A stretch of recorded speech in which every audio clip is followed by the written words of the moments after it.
Alright, what is up everybody? We are back with another edition of Everyday Hoops. Hope you guys are having a good one. Today, I'm going to be trying to predict the winner of every award for the upcoming season. We've already done standing predictions, now we're going into award predictions. So this should be very fun here today. Thank you guys for the views on the videos and the shorts recently. I really appreciate it. If you do like the content around here, consider subscribing, liking, turn on notifications, doing all stuff like that. I'd really appreciate it. It really helps out a lot. I'll link to my Twitter and all that stuff down in the description below. And yeah, don't waste any more of your time. Let's get right into it. So before I get fully into it, I just want to say, these are my just predictions on who I think is going to win the award. Am I rooting for these to happen? Kind of not really. I just want to see who, but this is just what I predict will happen. So don't get, upset by it. If you have your own opinion, let me down know in the comment section below, your certain award winners for this season. Also, so how I'm going to do it is I have 3 players I'm going to name for each award. One is going to be my winner. 2 is going to be my predicted runner-up guy, or someone that also could win, I guess. And then my third is going to be a dark horse candidate, somebody that I believe probably won't be the favorite to win this award, but I think has a potential to sneak in there and maybe be a dark horse. So now let's get fully into it. And let's just get it started right away with the MVP. Huh? Why not? Let's just get fully into the meat and potatoes of it. MVP. My prediction for the MVP award in 2026 is that Shai Gilgeous-Alexander will win it again back to back. I know, boring, but you look at it, it makes a whole lot of sense. I think the OKC Thunder probably will have the best record in the NBA again. Shai's going to put up the numbers. He's probably going to average 30 again. He probably will be in the running for the scoring title again. And usually the best player on the best team gets the award. And as we've seen recently throughout the years, if you get one, there's a good chance you're going to get back-to-back. Because Giannis went back-to-back. Jokic went back-to-back. And I think Shai probably has a really great chance of going back-to-back. Because, again, I think OKC's probably going to win another 64, 65-plus games in the regular season again. He's going to put up the stat line. And people are going to give him the award again and give him the votes. Because, Shai's just Shai. He's amazing. And I think there's a really great chance that he goes back-to-back in terms of the MVP. My number 2, my guy I think might finish runner-up, Giannis Antetokounmpo. That's my number 2 for MVP. I think he's going to have to do a lot of backpacking, a lot of carrying. I think there's a good chance that by the end of the year, he'll have one of those stat lines that's never been seen before. No one's ever averaged this amount of points, rebounds, assists on this shooting. I think he can have one of those numbers where at the end of the season, we look and it's no one's ever done this stat line before in NBA history. No one's ever averaged this before. And it really just depends on how good the Bucks are. If the Bucks do finish maybe better than expected, maybe are a top 4, 3 seed, I think he's going to get the votes. If they win a 45-plus games and, again, have home court advantage in the first round, I think, they're going to vote for Giannis because he has a chance to lead the league in scoring, while doing it efficiently and while just basically doing everything for the Milwaukee Bucks. So he has a really good chance of potentially winning this award. I have him as my number 2. And then my number 3, my dark horse candidate for MVP, I have Jalen Brunson as my dark horse for MVP. I think there is kind of a world where Jalen Brunson can sneak his way into winning MVP. The East right now is wide open. It's basically the Knicks and the Cavs. And if the Knicks finish as the number 1 seed in the East, that means they probably can win above 55 games. It could be maybe a 58, maybe even 60 win team. He's going to put up the numbers. We know that. There's a world where maybe he does average 30. And there's new offensive role now where even though the ball is taken out of his hands a little bit more, I think it could benefit him. Because now it's he coming off screens a little bit more, getting more easy shots instead of having to dribble, make everything happen, with under the new Mike Brown offense. And I think there's a world where, if the Knicks finish number 1 in the East and they're doing really, really good, and Jalen Brunson has more of those clutch player of the year type of moments like he did last year, with big fourth quarters and hitting big shots and having those moments, I think people will vote for him for sure. And I think maybe there's a world where Jalen Brunson is a dark horse MVP type candidate. So my MVP, I have Shai winning it, Giannis finishing second, and I have Jalen Brunson as my dark horse. Next, we'll go to Rookie of the Year. My Rookie of the Year award winner is Cooper Flag. It just kind of feels obvious, but again, it makes the most sense. He's probably going to have the most opportunity of any rookie. He's probably going to make the most impact out of any rookie. He might not have the most insane stat line out of all the rookies, but he makes impact everywhere. He plays winning basketball. He's going to be a starter on a team that probably can make the playoffs. And he'll be very, very impactful. He does things that maybe the stat line doesn't show. He will be on kind of triple-double watch sometimes. He's going to make the right plays. He's just a winning high IQ basketball player, and people are gonna see that. And if the Mavericks are a playoff team, and he's gonna be like what the second or third most important player on the team, they're gonna give him the rookie of the year votes, and he deserves it because again, he'll make big impacts. He'll probably have the biggest impact as a rookie, this season. So he's my winner. My number two, I have Ace Bailey for the Utah Jazz. I think outside of Cooper Flag, he has the most opportunity. I think a lot of rookie of the year is just about getting opportunity, and Ace Bailey's gonna have that because you look over at Utah, they're still trying to figure a lot of things out, and they're bringing in Ace Bailey. They kind of need Ace Bailey to be like their franchise guy because right now they don't really have that right now. And we already seen in preseason, like the way like they're cooking something for Ace Bailey to come in and be impactful and effective right away in Utah. There's not gonna be anybody really taking the ball out of his hands besides like Larry Markkinen, I guess. But besides that, no one's really gonna take the ball out of his hands. And even then, the way Will Hardy runs his systems and offense, Ace Bailey, you watch preseason, he gets a lot of his shots without ball hogging. It's not like he's sitting there on the wing for 14 seconds, sizing up, and then takes a step back jumper. Like, no, it's been a lot of, you know, movement, one dribble pass, catch and shoot shots, pump fake, 1, 2 dribbles, get to the rim, layup, turnaround jumper. Like it's been looking kind of easy for Ace Bailey to really get himself going into the offensive system. I think there's a world where he probably leads all rookies in scoring this year. I think there's a world where he probably does average close to 16, 17, maybe even more points per game with Utah because he's just going to have kind of free opportunity to go out there and do his thing. And so I think there's a world where Ace Bailey does win Rookie of the Year. I think he has a really good shot at it as my number two. For my dark horse, this is very tough because I tried to find. Usually every year there's a guy in the middle lottery between like 15 and like 20 that is good on like a play-in slash playoff team that impacts the game a lot more than we realize, and he gets a rookie of the year running. I tried to find that, and a lot of the guys in that range either are probably not going to play a lot as a rookie or are hurt and they're not going to play too much a rookie year. So it was kind of hard to try to find a dark horse that wasn't in like the top 10. I wanted my dark horse to be not a top 10 guy because I thought about guys like Trey Johnson, Con Kneppel, Dylan Harper, obviously all have good shots, but I don't consider them really dark horses because they're top 5 picks. So my dark horse that I went with is Nique Clifford of the Sacramento Kings. He was the 24th overall pick. Now this is probably the longest shot of a dark horse I have on here, but I'll give my 2 cents on it. Nique Clifford already is a very impactful basketball player. We're seeing it in the preseason. That he's doing a lot of things with the Kings. I don't expect the Kings to be that good. If you watch my Western Conference prediction video, you could say I don't love what the Kings have going on right now. But Nique Clifford, I think, is going to get an opportunity because that bench is not good. So if he's already showing out, he probably will be the 6th or 7th man off the bench for the Sacramento Kings. He's a fill the stat sheet type of guy where he has like 12 points, 5 rebounds, 5 assists, 2 steals, and a block. Has those type of stat lines. And I think he's just going to make impactful plays and play winning basketball. And I think people will see that and be like, dang, this Nique Clifford, like he can really hoop right now. He's such a impactful, already elite role player as a rookie. And so maybe people will recognize that and give him some love for Rookie of the Year. He's probably not going to win it because, again, I don't think the Kings are going to be good. I don't think the Kings are going to be like a playoff team, all that. But I think he could be maybe a dark horse to sneakily get a third place in the Rookie of the Year voting. So my Rookie of the Year, I have Cooper Flag winning, Ace Bailey second, and my dark horse is Nique Clifford. Next, going to Sixth Man of the Year. My predicted Sixth Man of the Year winner is going to be Josh Hart. The Knicks are changing up their lineup. Mitchell Robinson is a starter now. Josh Hart is coming off the bench. And I think that puts him in position to be able to win a Sixth Man of the Year. The Knicks are going to be really good. They're going to win a lot of games in the regular season, so he's going to have that on his side. We know how much of an impactful basketball player he is in terms of winning. And there's going to be a lot of times where he probably finishes out games because Mitchell Robinson isn't like a 35-minute type per game type of center. So Josh Hart's probably going to get a lot of minutes coming off the bench. He's going to have the stat lines of like 14 points, 8 rebounds, 6 assists, a couple steals and blocks, those type of numbers. And people already know how good Josh Hart is. And if he comes off the bench, it does similar things and provides a big spark off the bench for the Knicks. And the Knicks finish as like one of the top teams in the league in terms of record.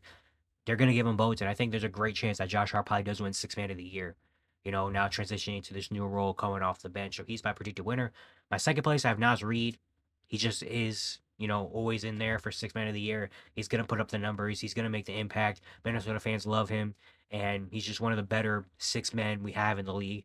So I have Naz Reid finishing second place. And then my dark horse for Sixth Man of the Year, I have Nickeil Alexander-Walker now down in Atlanta. I think he's going to play a big impact over there with the Hawks. I think there's a lot of times where he's probably going to finish games. And he has a lot of opportunity to be able to win this award. I mean, We know he can do defensively. You know, he's going to be a great compliment next to Trae Young and all those guys. But offensively, I think he can provide a spark as well, being a guy that can come off the bench and handle the ball with next to Trae Young and catch and shoot, but also kind of maybe play some of that point guard lead ball handler role when Trae Young's on the bench. And I think he can have a really good year, put up some stats, have some big games off the bench. And if the Hawks are, good, that a lot of people are predicting they do finish as like a top playoff team, Nikhil will get the votes. And I think there's a really good chance that he probably can win a Six Man of the Year award if he could probably average like about 14, 15 points per game, also playing good defense and hitting his threes at a good clip. Like he could have a really nice season.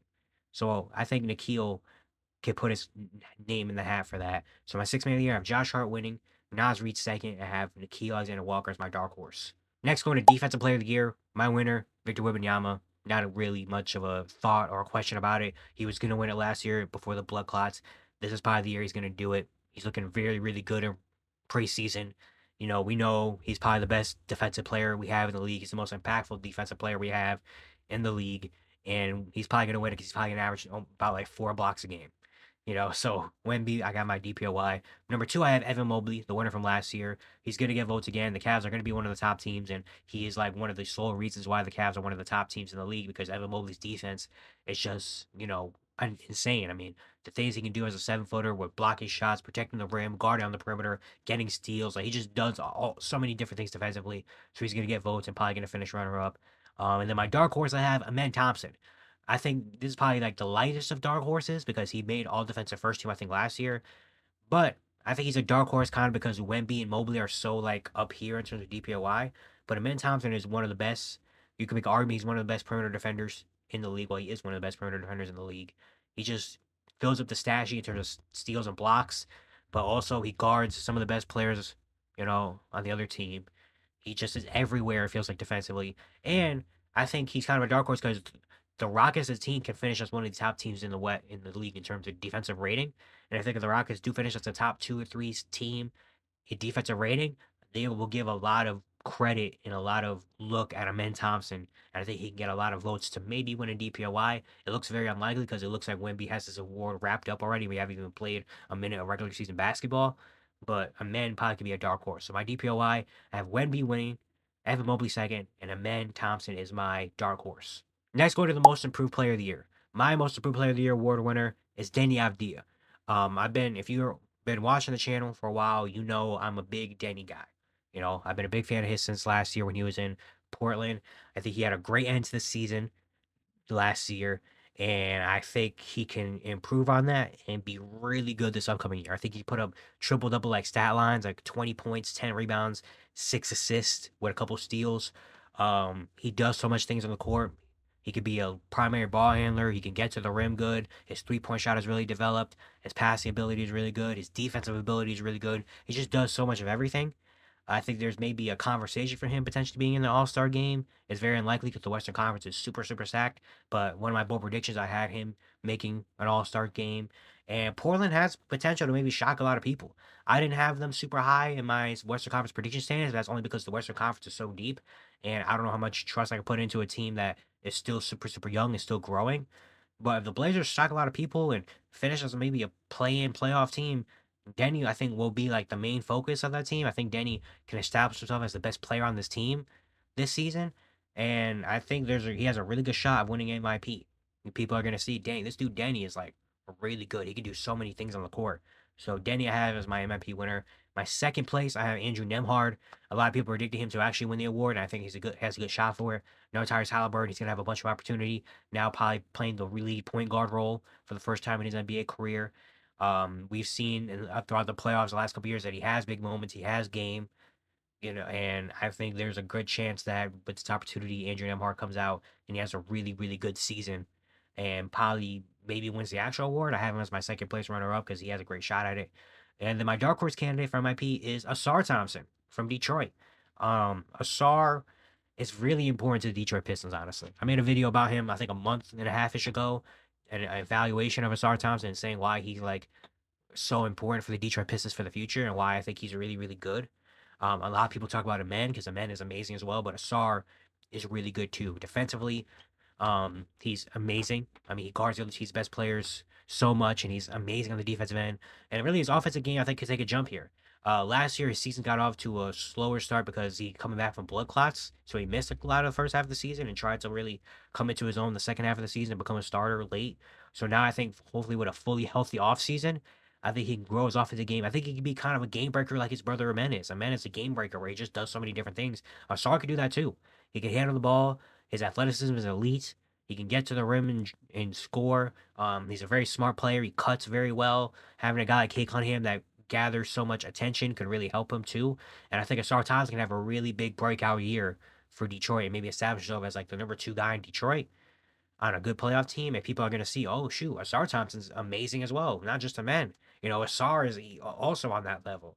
So I have him as my dark horse. So my MIP, I have Denny winning, Nembhard second, and I have Asar as my dark horse. Final award we're going to talk about is Coach of the Year. I'm not going to do Clutch Player of the Year because that's such an award that, you have to see with your own eyes. So we're going Coach of the Year. My Coach of the Year winner is going to Quinn Snyder.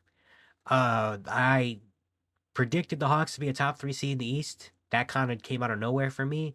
But I was like, dang, look at this Hawks team. Like, I really like this Hawks team. And they've been a team that's been stuck in the play-in for the last 4-ish years. And now if the Hawks can finally have that breakout year and be a top seed in the Eastern Conference and show a lot of people, who they are, Quinn Snyder's going to get a lot of votes. That's usually who wins Coach of the Year. It's either the best team in the league or the team that surprises and shocks a lot of people the most. And I think the Hawks can do that. They can have a huge jump in their record, and I think Quinn Snyder's going to get a lot of love. We know that he's an offensive type coach, so they're going to be able to score a lot of points. And I think Quinn Snyder's probably going to win Coach of the Year. I think he has a really good chance at it. My number 2, I have Mark Daigneault, just because OKC's probably going to finish with the best record in the league. And when you finish with the best record in the league, you're going to get a lot of love for Coach of the Year. So it's kind of out of like a respect thing to put Mark Daigneault at number 2 because he's probably going to win 60-something games again. And he's going to get votes again because why shouldn't he? He's a really good coach. And then my dark horse candidate, I have Rick Carlisle. If you watch my Eastern Conference Standings video, which got a lot of love, shout out to y'all for, blowing that video up a little bit. It's one of my more viewed videos. I had the Pacers finishing as a playoff team. I had the Pacers finishing top 6 in the East. And I think if they do that, Rick Carlisle should get so much appreciation and love for Coach of the Year. Without their engine, their best player, Tyrese Halliburton, losing Miles Turner, having a down year that looks like if they could come out and win 40-something games and still be a playoff team and still look like remnants of the Indiana Pacers that we've seen the last couple years, I think Rick Carlisle will deserve a lot of love for a Coach of the Year if the Pacers come out and surprise a lot of people like that. I know it's unlikely, even though I predicted it. I said it, like, I know it's kind of unlikely that they finish that good.